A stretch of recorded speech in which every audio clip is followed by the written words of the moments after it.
Atrial fibrillation.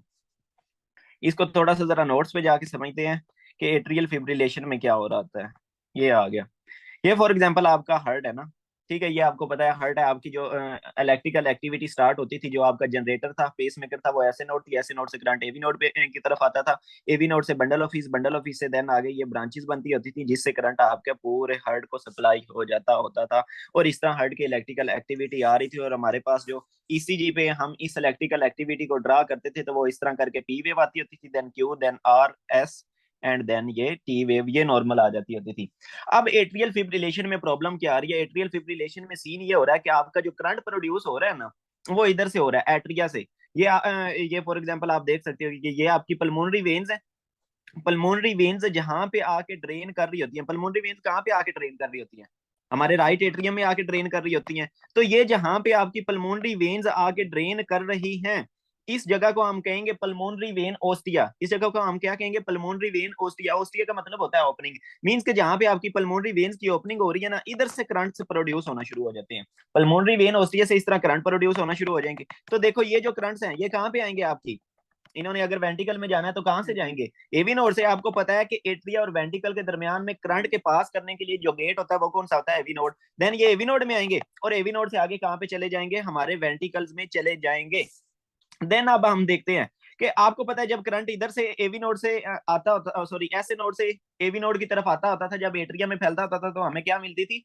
P wave मिलती थी। लेकिन इस पेशेंट में तो करंट कहां से आ रहा है? ये आपके एट्रियाज वगैरह से आ रहा है। ठीक है, और थोड़ा थोड़ा करंट इस तरह करके आ रहा है, तो आपको इस पेशेंट में आपको प्रॉपर पी वेव नहीं मिलेगी। प्रॉपर पी वेव क्यों नहीं मिल रही? क्योंकि ये छोटे छोटे थोड़े थोड़े करंट्स प्रोड्यूस हो रहे हैं। ये जो थोड़े थोड़े करंट्स प्रोड्यूस हो रहे हैं, तो आपको जो पी वेव मिलेगी इस, बल्कि पी वेव तो मिलेगी नहीं आपको, ये इस तरह की ना थोड़ी थोड़ी ना ऊपर ऊपर है। ये क्या इसको कह सकता हूं मैं? Non discrete P waves. बल्कि इसको हम पी वेव तो नहीं कहेंगे, इसको हम कहेंगे कि ये इस तरह फिब्रिलेशन सी मिल जाएंगी। इस तरह क्या है, आपको वाइब्रेशन से फिब्रिलेशन सी मिल जाएंगी इस पेशेंट में। तो ये फिब्रिलेशन क्या है? ये जो इधर से करंट प्रोड्यूस हो रहे हैं, जाहिर सी बात है इनको इलेक्ट्रोड डिटेक्ट करेंगे। इनको इलेक्ट्रोड जब डिटेक्ट करेंगे तो हमारे पास फिब्रिलेटरी पी वेव्स आ जाएंगी। अब आप लोग एक और सोच रहे होगे, फॉर एग्जाम्पल जो भी इधर से करंट आएगा वो करंट कहाँ पे चला जाएगा? एवी नोड की तरफ। और एवी नोड से आगे कहाँ जाना चाहिए? हमारे वेंटिकल्स की तरफ जाना चाहिए। लेकिन अब इस सीन में क्या होता है कि आपका एक करंट आया, फॉर एग्जाम्पल एक इधर से डिपोलराइजेशन की वेव आई, मैं कहता हूँ एक आई, वो आगे पास कर गई। तो आपको पता है जब करंट पास कर रहा होता है, ये सारा सीन हो रहा होता है, तो उस दौरान एक रिफ्रैक्टरी पीरियड भी होता है। हमारी ये जो एवी नोड होती थी, इसकी एक कैपेसिटी होती थी ना, इसकी एक कैपेसिटी होती थी, ये थोड़ा सा स्टे लेती थी, इसमें से जो करंट पास करता था वो स्लोली पास करता था। तो ये जो हमारी एवी नोड है, इसका एक रिफ्रैक्टरी पीरियड है, वो पीरियड जिसके दौरान अब हमारी एवी नोड किसी और करंट को गुजरने नहीं देगी, उसको हम क्या कह देते थे? Refractory period. मींस के एक गेट है, वो एट अ टाइम एक ही बंदे को गुजरने दे सकता है, ऐसे ही है। तो इसी तरह हमारी जो एवी नोड है वो एट अ टाइम एक ही बंदे को गुजरने देगी। अगर फॉर एग्जांपल इस दौरान कोई और हमारा करंट आता है, तो वो उसको गुजरने देगी रिफ्रैक्टरी पीरियड के दौरान? तो वो उसको नहीं गुजरने देगी। ये बड़ा इंपॉर्टेंट कंसेप्ट है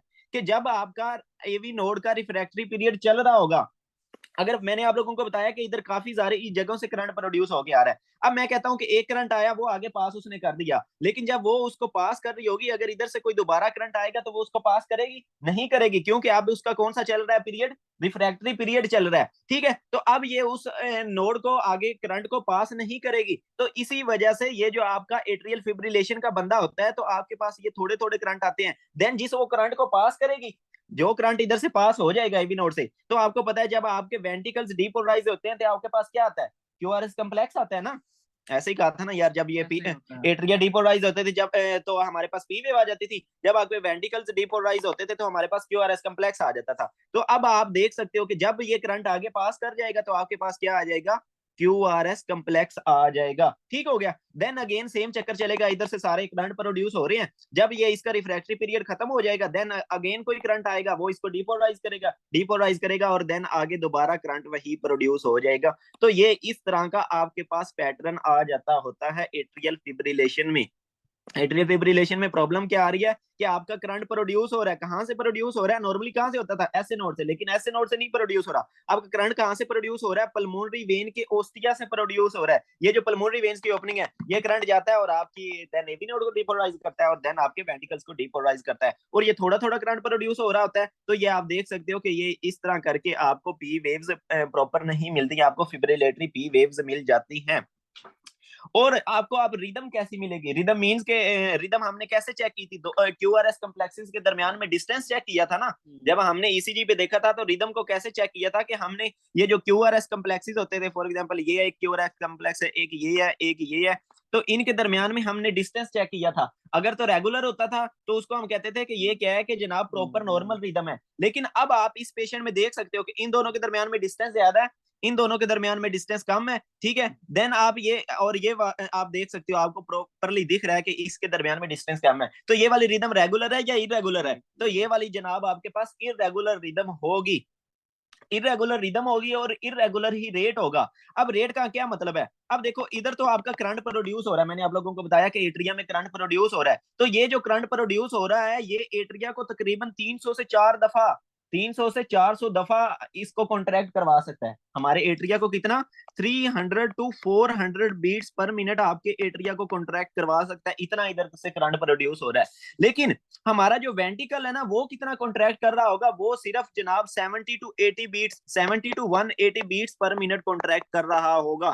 तो अब इसमें तजाद क्यों आया, इसमें तजाद क्यों आया, अगर आप लोग खुद सोचो कि हमारा जो एट्रिया है वो तो 300 to 400 beats per minute contract कर रहा है, जबकि आपके जो वेंटिकल है वो 70 to 80 beats per minute contract कर रहे हैं। तो इसमें तजाद इस वजह से आता है कि आपका ये जो करंट होता है इधर एट्रिया में जो प्रोड्यूस हो रहा है वो सारा तो आगे पास नहीं कर रहा, उसको पास होने के लिए क्या चाहिए, एवी नोड से गुजरना पड़ता है, और एवी नोड करंट को इतनी तेजी से पास नहीं करती, वो स्पून स्पून से अपनी स्पीड से चलेगी। ये बंदा स्लो है एवी नोड वाला, तो एवी नोड क्या है कि स्पून स्पून से चलेगी, आहिस्ता आहिस्ता पास करेगी। तो हमारे वेंटिकल्स कब कॉन्ट्रैक्ट करेंगे, जब इधर कॉन्ट्रैक्ट करंट आएगा। तो ये जो हमारी एवी नोड पास कर रही होती है वो सिर्फ 70 टू 180 बीट्स पर मिनट तक के कॉन्ट्रैक्ट को इधर पास कर रही होती है। तो आपका वेंटिकल कितना कॉन्ट्रैक्ट करेगा, 170 टू 180 बीट्स। तो ये आप देख सकते हो कि एट्रिया अपने रेट पे कॉन्ट्रैक्ट कर रहा है, वेंटिकल अपने रेट पे कॉन्ट्रैक्ट कर रहा है, तो इसको हम क्या कह देंगे, इरेगुलर रेट। ऐसा ही है ना। तो ये जो हमारी एट्रियल फिब्रिलेशन होती है इसमें क्या होता है, इरेगुलर रेट होता है, इरेगुलर रिदम होती है, और साथ में आपको फिब्रिलेटरी वेव्स मिलती हैं। सारी चीजों का कंसेप्ट आपको आई होप समझ लग गई होगी, ठीक हो गया। तो इसी को ही हम बुक से देखते हैं कि बुक वाले ने क्या इस बारे में लिखा है।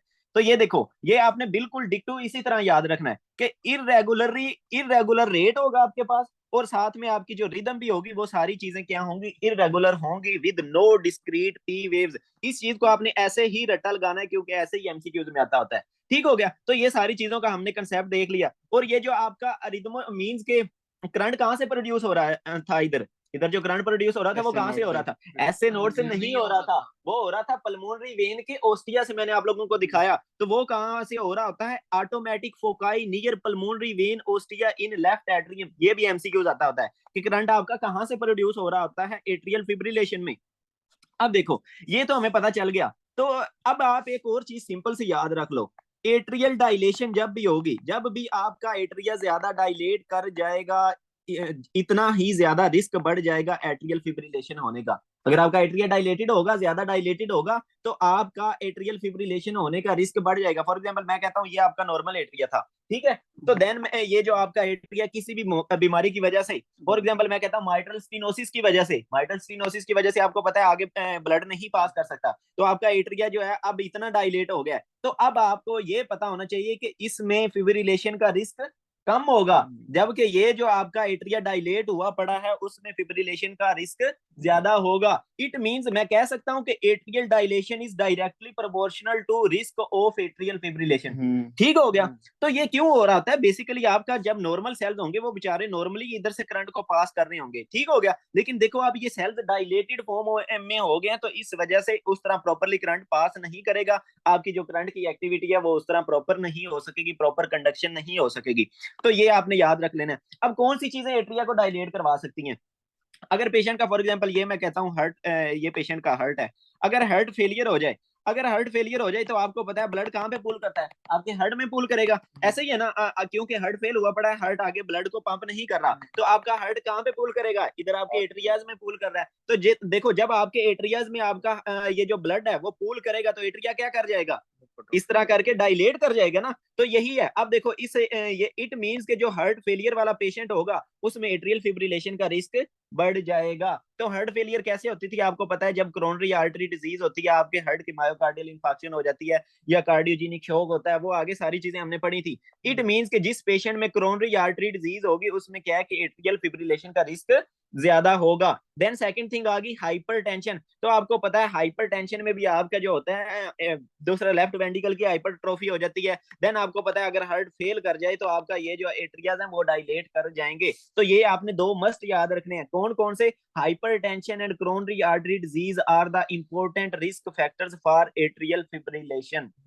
ठीक हो गया। देन आगे कुछ और चीजें वो हम स्टेप 2 सीखे में पढ़ेंगे, लेकिन वो सिर्फ आप अगर इधर लिखना है तो लिख लो, वो ये कि हाइपरथायरॉयडिज्म, हाइपरथायरॉयडिज्म भी जो होती है ना वो भी क्या करवाती है, हमारा ये जो एट्रियल फिब्रिलेशन है इसका रिस्क बढ़ा देती है। हाइपरथायरॉयडिज्म में क्या होता है, आपका थायराइड ज्यादा ओवर एक्टिवेट हो जाता है, आपकी बॉडी जो है ना उसका मेटाबॉलिज्म बहुत ज्यादा तेज हो जाता है। ठीक है, ये हम एंडोक्राइन में खैर डिटेल में पढ़ेंगे। फिलहाल अगर आपने ये इसको लिखना है तो लिख लें, hyperthyroidism also increase risk of atrial fibrillation, लेकिन उसके चक्रों में आपने ये दोनों नहीं बोलने, hypertension and coronary artery disease. अब देखें ये तो हमें पता चल गया, चलें ठीक हो गया। अब मैंने आप लोगों को बताया कि आपका एट्रिया प्रॉपरली कॉन्ट्रैक्ट नहीं कर रहा। जब आपको पता है आपका एट्रिया मींस के एट्रिया में कॉन्ट्रैक्ट करंट प्रोड्यूस हो रहा है, लेकिन वो करंट ऐसा प्रोड्यूस हो रहा है कि वो बहुत अजीब किस्म का करंट प्रोड्यूस हो रहा है। जब वो अजीब किस्म का करंट प्रोड्यूस होगा तो आपका एट्रिया फड़फड़ाएगा, आपका एट्रिया क्या करेगा, फड़फड़ाएगा, लेकिन प्रॉपर कॉन्ट्रैक्ट नहीं करेगा। जब देखो ये फड़फड़ाएगा ना तो ये जो आपका लेफ्ट एट्रियम होता है, लेफ्ट एट्रियम में ना इस तरह करके ना अपेंडिज सी बनी होती है, ये आप लोग उधर जाके देख लेना, ये इतनी अच्छी नहीं बनी, लेकिन लेफ्ट एट्रियल आपके पास अपेंडिज होती है। तो ये जो लेफ्ट एट्रियल अपेंडिज होती है ना, इधर जो ब्लड है ना, अब देखो एक तो नॉर्मली ब्लड की इधर मूवमेंट इतनी अच्छी नहीं होती, लेकिन अब आपका एट्रिया प्रॉपरली कॉन्ट्रैक्ट नहीं कर रहा। जब आपका एट्रिया प्रॉपरली कॉन्ट्रैक्ट नहीं करेगा तो इधर ब्लड की जो स्पीड होगी वो मजीद कम हो जाएगी ना, क्योंकि एट्रिया कॉन्ट्रैक्ट नहीं कर रहा। अगर ये कॉन्ट्रैक्ट करता तो ये ब्लड कहाँ पे आ जाना था, लेफ्ट वेंट्रिकल में, लेकिन अब ये प्रॉपरली कॉन्ट्रैक्ट नहीं कर रहा। इट मींस के इधर क्या होगी, ब्लड की स्टेसिस होगी। तो जब भी ब्लड रुकता होता है उसमें थ्रोम्बोसिस होना स्टार्ट हो जाती है। अगर मुझ पे नहीं यकीन, अपना ब्लड निकाल के देख लो कि वो जब रुकेगा तो वो जम जाएगा। तो यही हो रहा होता है कि जब भी ब्लड रुकता होता है तो उसमें क्या होता है, थ्रोम्बोसिस के चांसेस बढ़ जाते होते हैं, थ्रोम्बोसिस स्टार्ट हो जाती है। इट मींस के ये वाला जो बंदा होगा इसमें क्या है, थ्रोम्बोसिस के चांसेस बढ़ गए ना। इट मींस के इधर मैं कहता हूँ कि फॉर एग्जांपल एक मैं थ्रोम्बस बना देता हूँ, ये रेड सा, ये देखें ये आपका थ्रोम्बस आ गया। अब ये थ्रोम्बस इधर से कहां पे जा सकता है, लेफ्ट वेंट्रिकल में जा सकता है, तो ये लेफ्ट वेंट्रिकल में आ जाएगा। लेफ्ट वेंट्रिकल से कहां पे जा सकता है, आपकी एओर्टा में जा सकता है। एओर्टा से देन आगे होता हुआ कहां पे जा सकता है, आपके ब्रेन में जा सकता है, और ब्रेन की सेरिब्रल आर्टरी को जाके ब्लॉक कर सकता है। मैं कहता हूँ फॉर एग्जाम्पल वो आपका थ्रोम्बस इधर पहुंच गया, तो ये जो इधर इससे आगे ब्रेन के सेल्स होंगे जिनको ये वाली आर्टरी सप्लाई कर रही होगी, उनका क्या हो जाएगा, इस्कीमिया हो जाएगा। तो ब्रेन के सेल्स को अगर आपका प्रॉपर ब्लड ना मिले तो उसको हम क्या कहते होते हैं, स्ट्रोक। इट मींस के उस बंदे को क्या हो जाएगा, स्ट्रोक हो जाएगा।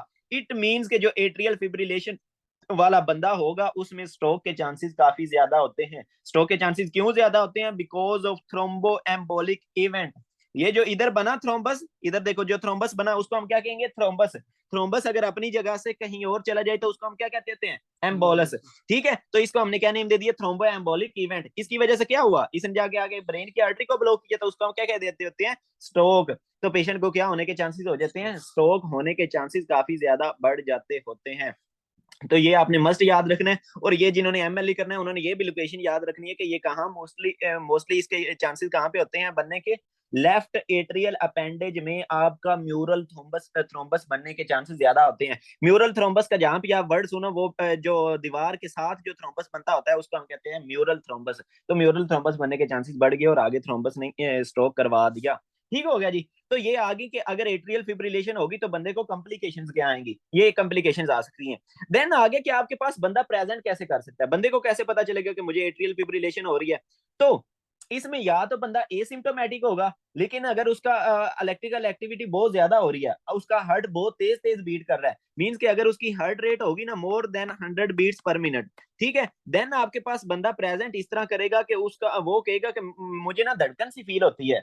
मीन्स के आपको भी अक्सर अगर हार्ट बीट तेज हो जाए ना तो आपको फील होता है, तो इसको हम कहते हैं पाल्पिटेशन। इसको हम क्या कहेंगे?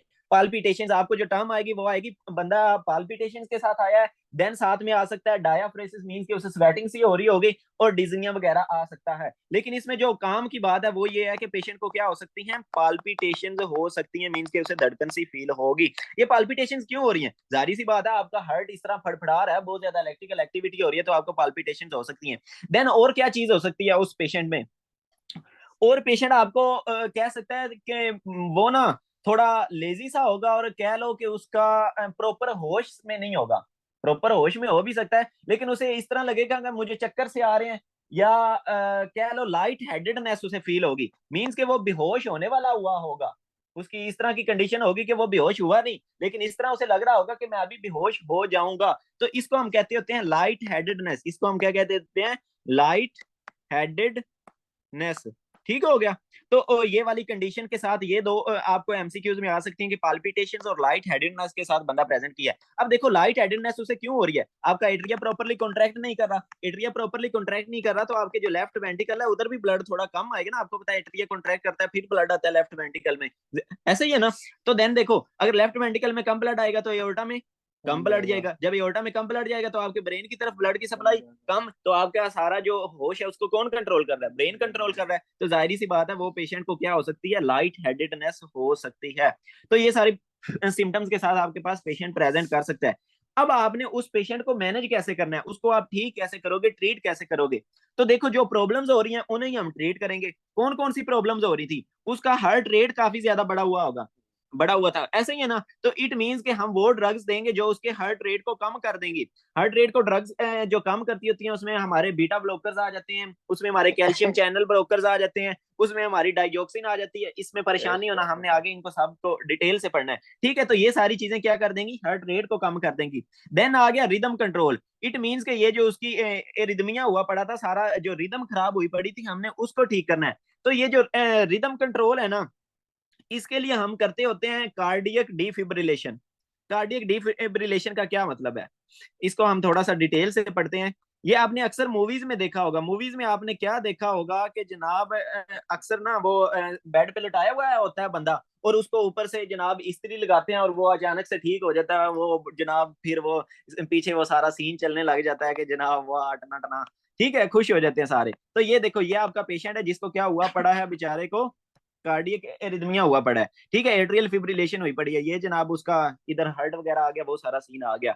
अब उसकी हम रिदम को कैसे ठीक करेंगे? उसकी रिदम को हम ठीक करने के लिए कार्डियक डिफिब्रिलेटर यूज करते हैं। What is cardiac defibrillator? Cardiac defibrillator क्या है कि आप जो है ना आयरन सी होती है उससे आप लगाते हो उसकी चेस्ट पे। तो वो जो जब आप उसकी चेस्ट पे लगाओगे तो आप बाहर से करंट दे रहे हो। आप क्या कर रहे हो? बाहर से उस पेशेंट को करंट दे रहे हो, उसके हार्ट को। तो जब उसके हार्ट को करंट मिलेगा तो वो सारे एक ही टाइम पे डीपोलराइज कर जाएंगे। मींस के ये जो उसका हार्ट था ना, फॉर एग्जांपल, एक मिनट जस्ट, ये जो उसका हार्ट था बंदे का, यार एक मिनट। अच्छा, अब आपने क्या किया कि बाहर से उस पेशेंट को करंट दिया। तो जब आप बाहर से करंट दे दोगे ना, तो ये सारा मींस के ये सारा करंट फैल जाएगा ना हार्ट पे। तो हार्ट सारा जो है ना, इसके जो भी सारे सेल्स हैं वो क्या कर जाएंगे? डीपोलराइज कर जाएंगे। वो मैंने आप लोगों को बताया था ना, मींस के उनके अंदर क्या हो जाएगा? दूसरा पॉजिटिव हो जाएगा और बाहर क्या हो जाएगा? नेगेटिव हो जाएगा। वो इस कंडीशन में आ जाएंगे। अब देखो, जब इस कंडीशन में आ जाएंगे देन आप वो आयरन ऊपर उठा लोगे। जब आप वो आयरन ऊपर उठाओगे ना, तो जो सबसे पहले करंट प्रोड्यूस होना स्टार्ट होता है मोस्टली वो होता है एस ए नोड से। ठीक हो गया। डिपोलराइजेशन के बाद क्या होती थी? रिपोलराइजेशन। ठीक है। देन रिपोलराइजेशन के बाद अगेन क्या होती थी? डिपोलराइजेशन होती थी।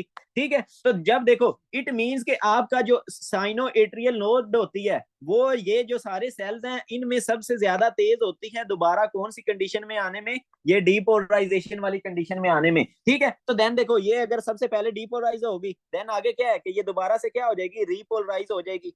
ठीक है। तो जब ये रिपोलराइज होगी तो अब इधर से करंट प्रोड्यूस होना शुरू हो जाएगा और अगेन आपकी नॉर्मल कार्डियक एक्टिविटी स्टार्ट हो जाएगी। वो जो सारे पंगे हो रहे थे ना, इधर से करंट प्रोड्यूस हो रहा था और वो सारी प्रॉब्लम्स हो रही थी जो आके ऐसे नोड तौड़ करंट दे रही थी और सारा हमारे पास प्रॉब्लम हो रही थी, रिदम प्रॉपर नहीं आ रही थी, तो अब रिदम ठीक हो जाएगी, क्योंकि अब आपका जो करंट प्रोड्यूस होना कहाँ से स्टार्ट हो गया दोबारा से, एसए नोड से करंट एट्रिया में आएगा, एट्रिया से ये आपकी एवी नोड में, एवी नोड से देन आगे वेंटिकल में, और आपने उस बंदे की जो रिदम थी उसको ठीक कर लिया। इसमें भी आगे टेक्निक होती है, उसकी ईसीजी चल रही होती है, ठीक है। तो ईसीजी में जब क्यूआरएस कम्प्लेक्स आता है ना, जब क्यूआरएस कम्प्लेक्स आता है तो उस वक्त आपने उसके सीने पे ये लगाना होता है, डिफिब्रिलेटर लगाना होता है, उसको करंट देना होता है। देन आप जब डिफिब्रिलेटर लगाते हो तो सारे जो सेल्स होते हैं वो सारे डिपोलराइज हो जाते हैं। जब सारे सेल डिपोलराइज हो जाते हैं तो then AV sorry S A node is first to depolarize and repolarize, तो ये इधर से अब करंट प्रोड्यूस होना शुरू हो जाएगा और उसका ये जो काम है वो ठीक हो जाएगा। तो इस तरह आपने क्या किया, इस पूरे प्रोसीजर को हम कहते होते हैं कार्डियो वर्जन, इसको क्या कहते होते हैं,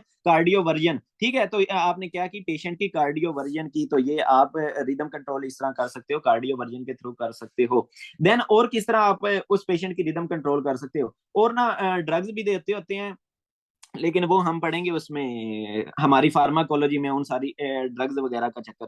फिलहाल आपने जस्ट ये चीज कि आपने रेट कंट्रोल करना है, रिदम कंट्रोल करना है और साथ में कार्डियोवर्जन। अच्छा, अब आप लोग मुझे ये बताओ कि वो जो पेशेंट था उसको एक चीज का रिस्क बढ़ा हुआ था, थ्रोम्बोसिस का रिस्क बढ़ा हुआ था ना, ऐसा ही है कि नहीं है? इट मींस कि हमें उसका जो थ्रोम्बोसिस का रिस्क बढ़ा हुआ है, जिसकी वजह से स्ट्रोक का रिस्क बढ़ा हुआ है, तो उसके लिए हमें एंटीकोएगुलेंट ड्रग्स देनी पड़ेंगी, ताकि ये जो इधर कोएगुलेशन हो रही थी वो ना हो। अगर कोएगुलेशन होगी मींस कि आप खून को पतला कर रहे हो, या खून को पतला तो नहीं कर रहे, लेकिन ये है कि उसमें आप कोएगुलेशन को रोक रहे हो, ठीक है, ताकि ये कोएगुलेशन ना हो और ये स्ट्रोक का रिस्क ना बढ़े। तो आप उस पेशेंट को क्या दोगे, मस्ट, ये एंटीकोएगुलेंट्स जो होती हैं वो मस्ट होती हैं। एंटीकोएगुलेंट्स आगे उसने लिखा हुआ है बेस्ड ऑन स्ट्रोक रिस्क। अब इसके पीछे पूरी कहानी है कि स्ट्रोक रिस्क, इसके लिए ना हमारे पास होता है चैड वेस्क स्कोर। ये अगर अभी आप लोगों ने याद रखना हुआ तो रख लेना, नहीं तो हम इसको स्टेप 2 सीखे में पढ़ेंगे। लेकिन अभी थोड़ा सा जस्ट मैं आप लोगों को ओवरव्यू दे देता हूं कि हम स्ट्रोक रिस्क को कैसे निकालते होते हैं। इसके लिए हमारे पास होता है जनाब चैड्स वेस्क स्कोर, ये इधर मैं लिखवा देता हूँ, ठीक है, CHADSVASC, ठीक हो गया, चैड वेस्क स्कोर। इसमें क्या होता है कि कंजेस्टिव, अगर तो उस पेशेंट को कंजेस्टिव हार्ट फेलियर है तो इसका आपने 1 पॉइंट दे देना है। अगर पेशेंट को हाइपर टेंशन है तो उसका आपने उसको 1 पॉइंट दे देना है। देन अगर पेशेंट को जनाब डायबिटीज है तो उसका उसको आपने 1 पॉइंट दे देना है। अगर उस पेशेंट को स्ट्रोक हुआ है पहले कभी तो उसके आपने उसको 2 पॉइंट दे देने हैं। देन आ गया कि अगर वो फीमेल है, ठीक है, ये सेक्स है, अगर वो फीमेल है तो फीमेल के भी आपने उसको 1 पॉइंट दे देना है। देन आ गया उस पेशेंट की एज, अगर एज है जनाब मोर देन 75 ईयर्स,